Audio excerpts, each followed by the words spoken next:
ঢকুৱাখানাৰ ঐতিহাসিক শ্ৰী শ্ৰী বাসুদেৱ থান নৰোৱা সত্ৰত পৰম্পৰা ৰক্ষাৰে ৫ নৱেম্বৰত এদিনীয়াকৈ ৰাস মহোৎসৱ উদযাপন কৰা হয়। নমস্কাৰ।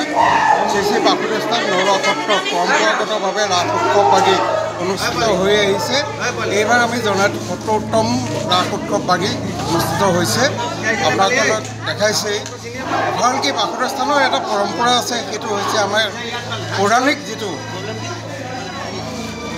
বজালীৰ ঠাচৰ যিখন নাটক কেলিগোপাল নাটক, সেই নাটকখনো আমাক মঞ্চস্থ কৰা হয়। এইবাৰো আমি সেইমতেই মঞ্চস্থ কৰিম বুলি মনস্থ কৰি আৰম্ভ কৰিছোঁ। এতিয়া ৭০তম ৰাস উৎসৱভাগে আমাৰ এই ভৰি দিছে আৰু আগন্তুকভাৱে আমি এই পৌৰাণিক ভাগে লৈ আমি ৰাস উৎসৱভাগে অনুষ্ঠিত কৰি যাম বুলি মনস্থ কৰিছোঁ। ইয়াৰ আগতেই আমাৰ প্ৰয়াত শিল্পী জুবিন গাৰ্গৰ এটি সম্বৰ্ধনা অনুষ্ঠান অনুষ্ঠিত কৰা হৈছে শ্ৰদ্ধাঞ্জলি। আনফালে ঢকুৱাখানাৰ ঘিলামৰাৰ উন্নয়ন সমিতিৰ উদ্যোগত ঘিলামৰাৰ কৃষ্টি ভৱন প্ৰাংগণত ৫ আৰু ৬ নৱেম্বৰত ৪৭ সংখ্যক ৰাস মহোৎসৱ উদযাপন কৰা হয়।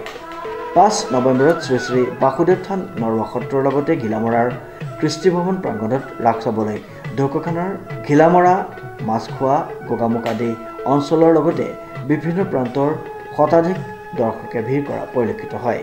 ৬ নৱেম্বৰত ঘিলামৰা কৃষ্টি ভৱন প্ৰাংগণত অনুষ্ঠিত ৰাস মহোৎসৱত অভিনয় কৰিব অসমৰ মোহময় অভিনেত্ৰী বৰ্ষাৰাণী বিষয়াই। ঢকুৱাখানাৰ পৰা জিন্তু কোচৰ ৰিপৰ্ট, নিউজ নাও।